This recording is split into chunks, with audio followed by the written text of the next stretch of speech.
ini orang paling cerdas menghitung di dalam huruf Al-Quran. Berapa huruf dalam Quran? Sayyidina Ali hitung sampai 2 juta huruf. Dan satu huruf itu dimaknakan sama beliau. Satu huruf baknya kalau ditulis kertas, ini kertas 70 onta tidak sanggup memanggul tafsiran huruf bak itu.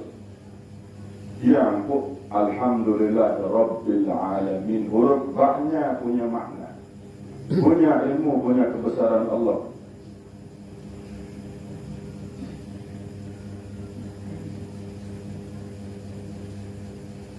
Ar-Rahman fawqa ar-Ra'. Alhamdulillah rabbil alamin. Ar-Rahman Ar-Rahim fawqa ar-Ra'. Maliki yaumiddin. Ad-din fawqa ad-dal. Ihdina as-siratal mustaqim fawqa as-sad. Ihdina as-siratal ladzi fawqa al-lam. Siratal ladzi fawqa al-lam, di atas huruf lam. An'amta alaihim ghairil maghdubi alaihim waladhdallin fawqa ad-dha. Jadi tasydid yang 14 ini harus kita pertegas bacaannya, jangan sampai tidak jelas. Karena syarat Fatihah itu harus didengungkan daripada tasydidnya, harus kentara bacaannya. Jelas? Faslun yusannu raf'ul yadaini fi arba'ati mawadhi'a. Disunnahkan mengangkat tangan pada 4 keadaan. Di dalam sholat disunnahkan mengangkat tangan pada 4 keadaan. Yang pertama, inda takbiratul ihram. Ketika kita takbiratul ihram. Usolli fardal isya'i 4 raka'atin mustaqbilal qiblati ma'muman lillahi ta'ala. Allahu Akbar. Sikit kan? Ya, takbiratul ihram. Dan takbiratul ihram menurut Imam An-Nawawi, menurut Imam Al-Ghazali, posisi tangan kita itu sejajar dengan kuping kita. Ya. Dan ini posisi tangan kita macam begini. Ya. Yang ini menurut Imam An-Nawawi, Imam Ghazali. Selain daripada itu, Allahu a'lam bis-shawab. Tidak berani dipertanggungjawabkan. Contoh, Allahu Akbar. Atau Allahu Akbar. Atau pelit jati.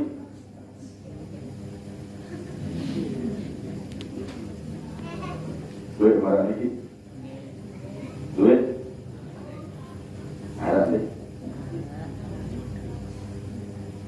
Inda takbiratul ihram wa inda ruku', dan ketika ruku'. Begitu selesai membaca ayat Allahu Akbar kan, angkat kita tangan. Berapa sudah angkat tangan? 2 kali. Wa indal i'tidal, yang ketiga ketika kita i'tidal, bangkit dari ruku', sami Allahu liman hamidah. Lalu wa indal qiyam minat tasyahudil awal, dan ketika kita berdiri daripada tasyahud awal. Contoh, tahiyat pertama di dalam sholat maghrib kan. Nah, bangun dari tahiyat ini kita angkat tangan. Tapi kalau misalnya sholat isya rakaat ketiga, bangkit dari rakaat ketiga, apa kita angkat tangan? Enggak, tidak disunatkan. Disunatkan hanya pada al-qiyam minat tasyahudil awal, berdiri daripada tasyahud. Berdiri dari rakaat ketiga itu tidak disunatkan untuk berdiri. Jelas? Ada yang paham juga. Jadi harus salah.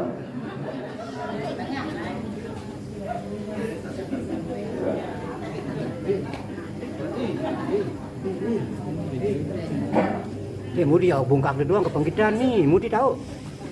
Mudi terus. Nah.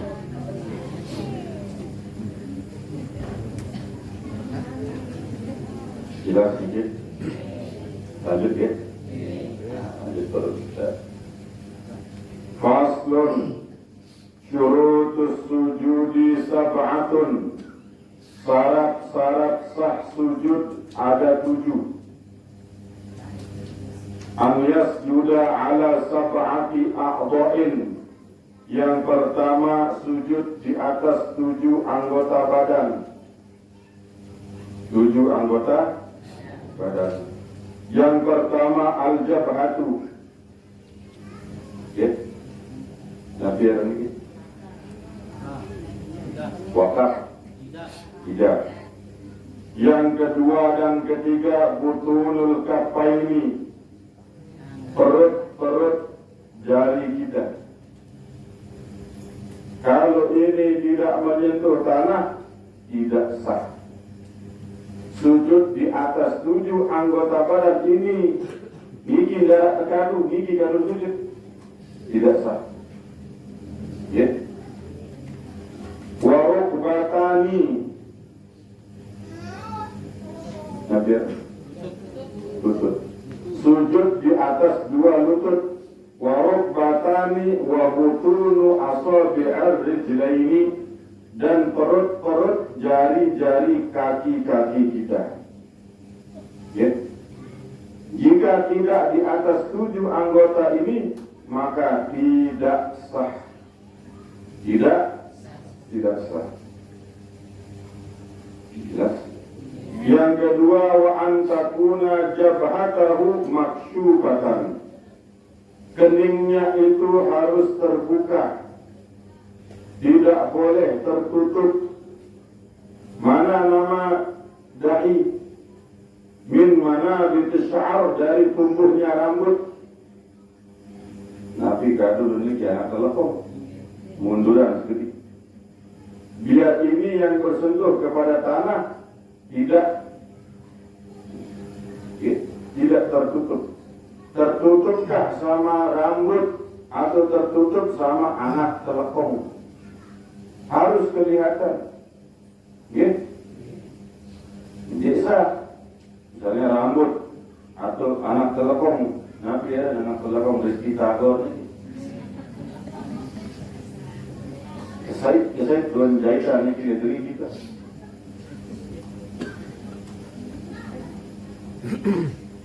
Dahinya harus terbuka. Wa ta'amulu bi ra'sihi, dan menekan kepalanya. Kepala kita harus kita tekan dengan tempat sujud. Yes. Gigi pada sini kita tekan. Harusnya praktek. Berapa paling berarti? Jadi, ini biasa.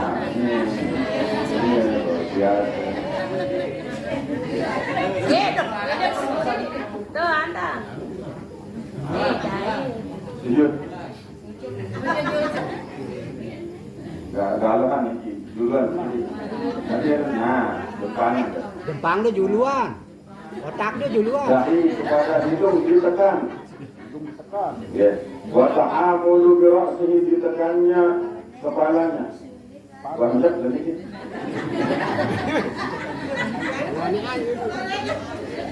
Dah dari kejemak ni.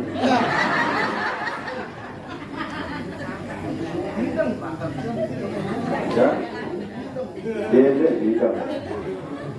Wa adamul huwi li ghairihi, tidak memaksudkan kepada selain itu. Sujud itu tidak boleh bermain-main. Harus kita serius. Penghambaan kepada Allah, sujud. Menghinakan diri, sujud. Kenapa? Muka yang di atas itu di tanah. Muka kita ini padahal maaf, sabun doang lagi 1.000. Nah, muka kita glowing, tapi kita taruh di tanah sebagai bentuk penghambaan, kehinaan kepada Allah. Dinarak dengan sujud kipi di sini tempel. Tidak ada orang sujud kipinya, itu semua sujud wajah.